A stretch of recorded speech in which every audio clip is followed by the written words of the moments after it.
আসসালামু আলাইকুম দর্শক ভাইয়েরা, একটি ফুল যখন মৌমাছি আমার হাতে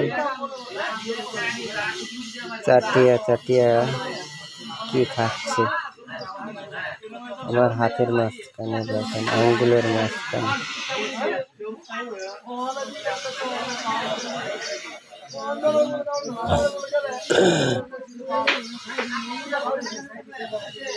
এই বুকটি আমার হাতের মাঝে কি পাইলে কোনো বুঝতে পারলাম না।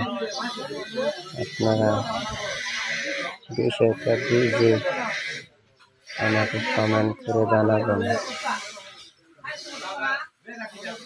যদি ভালো লাগে লাইক, কমেন্ট, শেয়ার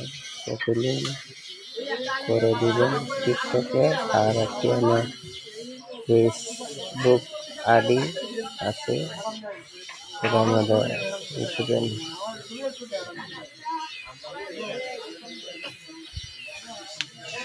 তাহলে সকলেই ভালো থাকেন, দোয়া করি। আর আমার জন্য দোয়া করবেন।